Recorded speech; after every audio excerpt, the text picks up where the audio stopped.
On Thursday morning, standing in front of reporters at the White House, Donald Trump said something that was simultaneously a political statement, a family announcement, a piece of dark humor, and an accidental window into the particular pressures of being the most powerful person in the world at a moment when the world is not cooperating with anyone's personal plans.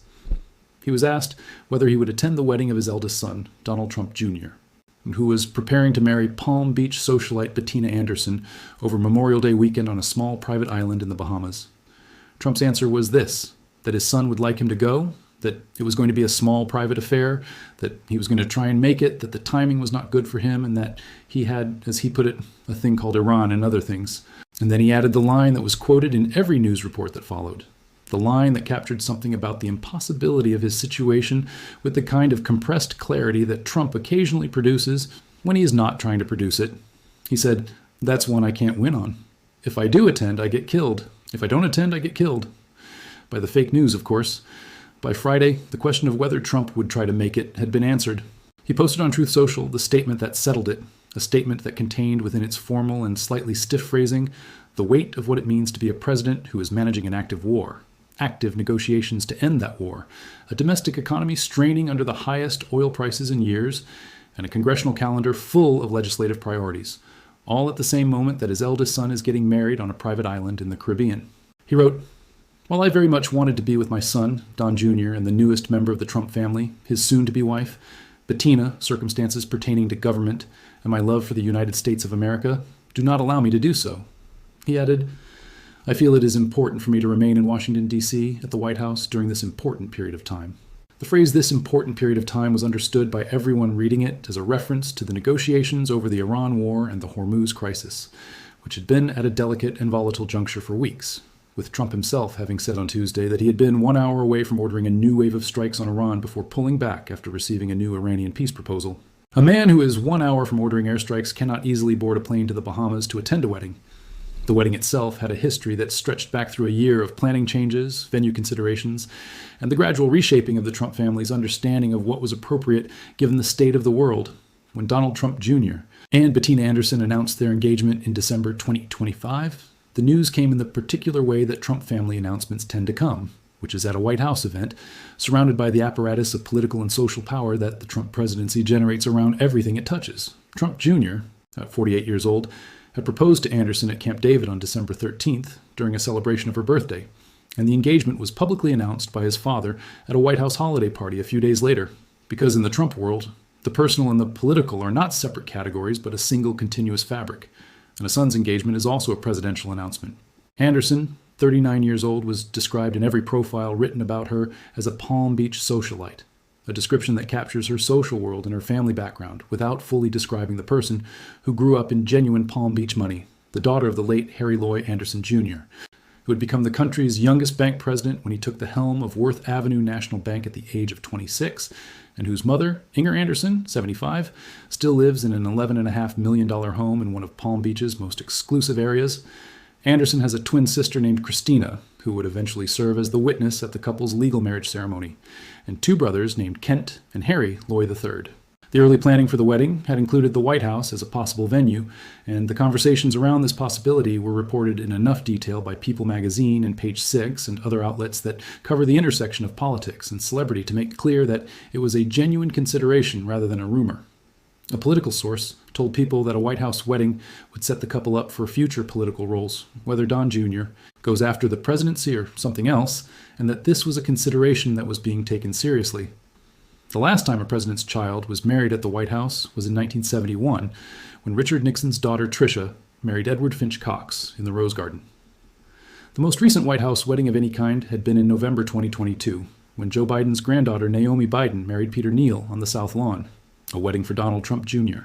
At the White House would have been a significant political and media event, precisely the kind of event that the Trump administration tends to treat as an opportunity to project power and family solidarity on a national stage. But the Iran war changed those calculations in the same way it changed many things about how the Trump family was managing its public profile through the spring of 2026. The decision to move to a smaller ceremony in the Bahamas was reported by Page Six and confirmed by CNN and multiple other outlets in the days before the wedding, and the reasoning offered by sources close to the couple was consistent across different reports. They did not feel that organizing a spectacular wedding was suitable, while the country was managing significant international crises, and they wanted to avoid the optics of a lavish event at a moment of economic pressure on ordinary Americans caused partly by the high fuel prices resulting from the Hormuz closure. The guest list was kept under 50 people, described by sources as limited to immediate family and the couple's closest and oldest friends, people described as especially tight with the couple, and the venue itself was described as a small private island in the Bahamas that could not accommodate a grander occasion even if the couple had wanted one. The combination of the war-related optics concerns, the genuine desire for privacy that Trump Jr. and Anderson had maintained throughout their relationship, and the practical impossibility of the president attending a high-profile event in a foreign country while managing active military and diplomatic operations produced the wedding that was actually being planned. Intimate, quiet, deliberately away from the media spotlight that any Trump family event in a more accessible location would automatically generate. Trump Jr. and Anderson had already taken care of the legal dimension of the marriage before the Bahamas ceremony. A marriage application obtained by People magazine confirmed that the couple had legally married on May 21st, the Thursday before the Memorial Day weekend ceremony in Palm Beach County, Florida, with Anderson's twin sister, Christina Anderson McPherson, serving as their witness. The choice to marry legally in Florida before traveling to the Bahamas for the celebration reflects the practical realities of international ceremonies, and also the couple's clear preference for keeping control of the event's narrative rather than allowing the press to discover and report the legal ceremony first. By making the Palm Beach marriage public through the obtained record rather than through a formal announcement, the couple acknowledged the ceremony without making it into an official event, which is the kind of controlled information release that the Trump world has become practiced at over many years of navigating between desired privacy and unavoidable public scrutiny. The bridal shower that had been held for Anderson at Mar-a-Lago in April was itself a significant event in the social calendar of Trump World Palm Beach, attended by Ivanka Trump, Lara Trump, Tiffany Trump, and Marla Maples, who was Trump's second ex-wife and therefore connected to the family through the particular webs of Trump personal history. Trump Jr., his daughter from his first marriage, Kai Trump, also attended, which meant that the shower brought together multiple generations and multiple branches of the Trump family in the same room, something that requires a degree of social navigation given the complexity of relationships involved. Ivanka posted photographs from the event on Instagram, writing that she was so grateful to share this joyous moment, which is the language of someone who genuinely means it, and also knows that what she posts will be scrutinized for any signal of family tension or distance. Anderson wore a strapless, tea-length white dress with silver floral embroidery at the shower, paired with $1,500 Manolo Blahnik satin slingback pumps with a crystal toe. Details reported with the precision that celebrity media brings to events in this particular social world. Trump Jr. dropped in at the shower at one point carrying a massive red floral bouquet and kissed his future bride, and gave a toast in which he said that he could not wait to spend the rest of his life with Bettina, that she was smart, loving, and caring, which are the words a man uses at a toast when he wants to say something real without being elaborate about it. This is Trump Jr., his second marriage and his third engagement. He was previously married to Vanessa Hayden Trump for 12 years, a marriage that produced 5 children: Kai Madison Trump, 19, Donald Trump III, 17, Tristan Milos Trump, 14, Spencer Frederick Trump, 13, and Chloe Sophia Trump, 11. Vanessa filed for divorce in 2018, and the two have maintained what their public statements describe as an amicable co-parenting relationship, underlined by the fact that Vanessa attended the bridal shower for Bettina Anderson in April, which requires a particular kind of mature grace on everyone's part and which the Trump-adjacent media noted without the kind of drama the situation could theoretically generate. After the divorce from Vanessa, Trump Jr. became engaged to Kimberly Guilfoyle, the television personality and former Fox News host who served as a prominent campaign surrogate during Trump's 2020 and 2024 campaigns. That engagement lasted until 2024, when the relationship ended, and reports at the time said that Guilfoyle had been blindsided by Trump Jr. as developing a relationship with Anderson, which had begun to be reported by Palm Beach media in September 2024, while Guilfoyle and Trump Jr. were still publicly linked. One source told Radar Online that Guilfoyle either didn't know about Bettina or didn't want to know, and she's no fool. But it's difficult to acknowledge something that would require you to confront an uncomfortable reality. The end of that engagement and the beginning of the one with Anderson was not dramatic in any public sense, but it was the kind of personal transition that, when it happens in a family as closely watched as the Trumps, gets reported with a level of detail that the people involved would almost certainly prefer to have kept private. The world into which this wedding arrives is not the world in which it was planned. When Trump Jr. proposed to Anderson at Camp David in December 2025, the Iran war had not yet begun. The Strait of Hormuz was still open. Oil prices were not at $110 a barrel. The The wedding plans that developed in January and February of 2026, including the White House venue conversations and the Enchanted Garden bridal shower at Mar-a-Lago with 50 guests and a toast from the groom, were being made in a different geopolitical environment from the one that the couple and the family now inhabit.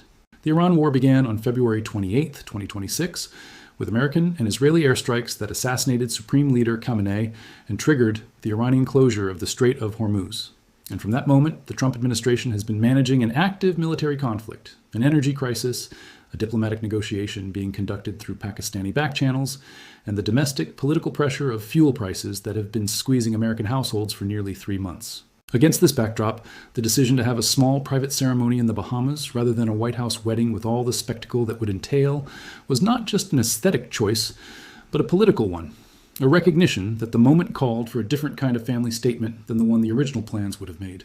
Trump's Thursday press conference comments about the wedding had a quality that his press interactions sometimes have, where he is simultaneously managing multiple audiences at once and producing something that cannot be fully decoded from any single perspective. When he said he had a thing called Iran and other things, he was explaining his absence in the plainest possible terms. But he was also giving reporters and commentators the phrase that would anchor every story about the wedding for the next 24 hours. Which is the kind of framing control that a lifetime of media attention has made second nature. When he said, "That's one I can't win on. If I do attend, I get killed. If I don't attend, I get killed," he was doing several things simultaneously. He was being funny. He was preemptively framing whatever coverage emerged from either decision as unfair by definition. He was expressing genuine frustration with a situation in which personal and presidential obligations were in genuine conflict. And he was managing the specific optics of a father missing his son's wedding in a way that made the story about the unfairness of the press rather than about the absence itself. It is a sophisticated piece of media management that is also, underneath the management, a real statement about a real situation. A father who wanted to go to his son's wedding and could not because the world was not allowing it. The Bahamas ceremony will happen over Memorial Day weekend with fewer than 50 guests, none of whom is the President of the United States. Trump Jr. and Bettina Anderson are already legally married. The application filed in Palm Beach County on May 21st, with Christina Anderson McPherson as witness. The photographs from that quiet legal ceremony, if there are any, have not been released. What has been released is Trump's Truth Social post, with its formal phrasing about circumstances pertaining to government and his love for the United States of America, language that sounds like it was written by someone who wanted to say something real, but also wanted to protect both himself and his son from the inevitable analysis of every word choice. And what has also been released is the quote from Thursday, the one about Iran and other things, which is the more human of the two statements, the one that sounds like a father telling his son in front of the whole world that he is sorry he cannot come to the wedding, that he wishes the timing were different, that the world he is managing at this particular moment in history does not leave room for the personal occasion that he would otherwise have traveled to attend. He said his son would like him to go. He said he was going to try and make it. And then on Friday, he posted on Truth Social that he was staying in Washington. And the wedding on a small island in the Bahamas that was planned to have no presidents in attendance went forward without him. The image that all of this produces, when you hold it together without the political analysis and the media criticism and the commentary about what it means and what it signals, is actually a simple and human one. A father cannot go to his son's wedding because the country he runs is in the middle of a war. The son is getting married anyway, on a private island with fewer than 50 people, having already signed the legal documents in a Palm Beach courthouse with his future wife's twin sister as the witness. The bride wore a white dress to a shower at Mar-a-Lago, and her groom brought red flowers and said he could not wait to spend the rest of his life with her. The president's other children, Ivanka and Eric and Tiffany, posted on social media about family and joy in the language that people use when they are genuinely celebrating something, and also know that everything they post will be read for political meaning. And on a small private island in the Bahamas over Memorial Day weekend 2026, in the middle of a global energy crisis and an active military conflict and a diplomatic negotiation that was moving at a pace that made it impossible to predict what the next week would bring, Donald Trump Jr. and Bettina Anderson celebrated their marriage with the 50 people they were closest to, without the most famous person in their family present, because the most famous person in their family had a thing called Iran and other things, and the world did not pause for the occasion. There is a history to presidential families missing important personal occasions because of government duties, and it is worth placing this moment in that history because it illuminates both what is ordinary about Trump missing his son's wedding and what is specific to this particular moment. Franklin Roosevelt missed the weddings of multiple relatives during the Second World War. Lyndon Johnson attended his daughter Lucy's wedding in 1966, but the ceremony was overshadowed by Vietnam in ways that photographs of the day make visible even now. Jimmy Carter, attended his son's wedding during a period when the Iranian hostage crisis was consuming his presidency, and the wedding became a brief and poignant counterpoint to the situation that was defining his administration in the public mind. The pattern in which a president's family events unfold against the backdrop of the crises he is managing is not new, and the emotional texture of those moments, the father or mother who wants to be fully present for the personal occasion but cannot because the world keeps intruding, is a recognizable element of what it means to hold the office of president during a period of genuine emergency. What is specific to Trump's situation is the form in which he communicated his absence. Both the Thursday press conference comment, with its characteristic combination of humor and preemptive media criticism, and the Friday Truth Social post, with its formal language about government and love for America, which together tell a story about a man who has developed a particular way of processing and communicating the impossible demands of his position, and who uses that way of communicating even in moments that are fundamentally personal in nature. Bettina Anderson's background gives the wedding a dimension that has received less attention than the political and media dimensions, and it is worth understanding because it illuminates who Donald Trump Jr. is marrying and why that matters for the family's future. Anderson grew up in Palm Beach, the daughter of a man who became the youngest bank president in American history, and the inheritor of a family social position built on genuine old money rather than the more recent and more loudly publicized wealth that the Trump name represents in the same Palm Beach world. Her mother's $11.5 million home in one of Palm Beach's most exclusive sections is not a statement of new money aspiration, but of established social position, the kind of position that does not need to advertise itself because it has been there long enough that everyone who matters already knows it. Anderson co-hosted a Trump campaign fundraiser at Mar-a-Lago in October 2024 featuring Tulsi Gabbard and Robert F. Kennedy Jr. and Vivek Ramaswamy, which is how she first became visibly connected to the Trump political world. And she was photographed with Trump Jr. in Palm Beach in September of that year in ways that the Palm Beach social press noted without yet understanding the full significance of what they were seeing. By the time she appeared at Trump's inauguration in January 2025 on Trump Jr., as arm, the nature of their relationship was no longer a matter of speculation, and Trump announced the engagement formally at a White House holiday party in December 2025. The People magazine source, who said that a White House wedding would set them up for future political roles, was making an observation that people in the Trump world make as a matter of course, because in that world the personal and the political are always in conversation, and the question of who Don Jr. marries and how that marriage is presented is also, at some level, a question about what comes next politically for a man who is 48 years old, deeply embedded in his father's political universe, and widely understood to be considering his own political future. The Dan Scavino wedding at Mar-a-Lago in February 2026 provides an interesting counterpoint to the Trump Jr. wedding in the Bahamas because it illustrates the range of Trump's relationship to the family occasions that happen in his orbit.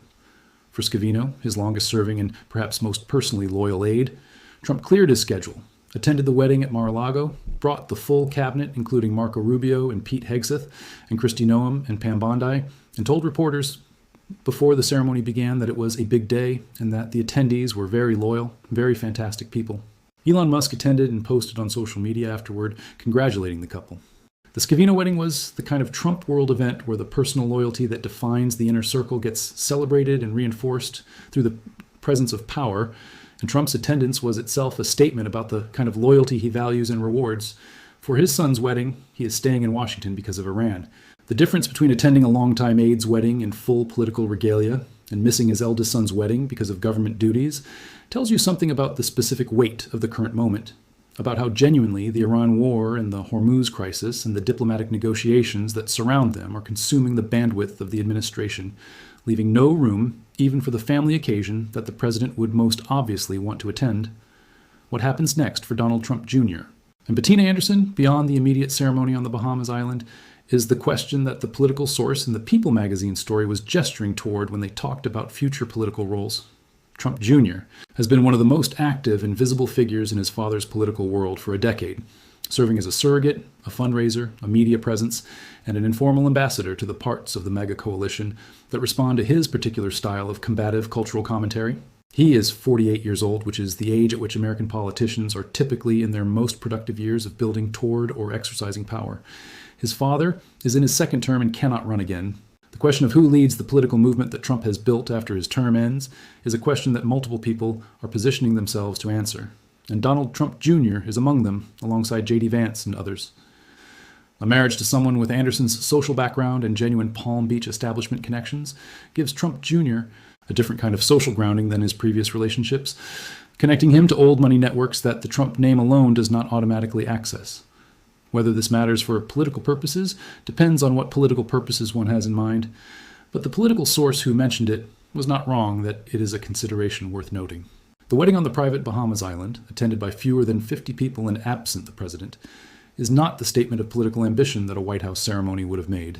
But the couple's life together after the ceremony will unfold in a world where that ambition is being considered and planned, even if it was not expressed in the scale of the celebration. Trump posted his Truth Social message on Friday and said he was staying in Washington. His son was on his way to a small island in the Bahamas with his new wife and fewer than 50 guests. The legal marriage had already happened in a Palm Beach courthouse with a twin sister as the witness. The Enchanted Garden. The bridal shower at Mar-a-Lago with its red flowers and white dress and family photographs was already a memory. The 5 children from the first marriage, ranging from 11 to 19 years old, would be at whatever celebration their father and stepmother had arranged for them amid the logistics of a divided family coming together for a significant occasion. And the President of the United States was at the White House because he had a thing called Iran and other things, and the world was not arranged in a way that allowed him to be anywhere else. And the wedding happened anyway, the way family occasions always do happen, with or without the most important person who could not come, because the living of life does not wait for the resolution of geopolitical crises. And a small island in the Bahamas on Memorial Day weekend 2026 is proof of that, whatever else it is. The reporters who covered Trump's Thursday press conference comments about the wedding captured something that the formal Friday Truth Social statement did not contain, which is the texture of a man thinking through an impossible situation out loud in front of people whose job it is to report everything he says. He said his son would like him to go. He said it was going to be small and private. He said he was going to try and make it. He said the timing was not good. He said he had a thing called Iran. He said he could not win. All of these things together add up to something more honest than any single prepared statement could be, because they are the thoughts of a father who genuinely wishes he could attend and genuinely cannot, working through the conflict between what he wants and what his position requires in the way that people work through conflicts, which is imperfectly and out loud and with a particular combination of humor and genuine feeling that is the only way most of us have learned to hold things that cannot be held any other way. The wedding went forward. The president stayed in Washington. And the phrase he used, a thing called Iran, will likely outlast the specific news cycle it generated, because it captures, in the compressed and slightly absurdist shorthand that Trump sometimes lands on without trying, the weight of the moment this administration is living through, and the cost that weight imposes on everything else, including the occasions that should, by any reasonable accounting, be exempt from the demands of history.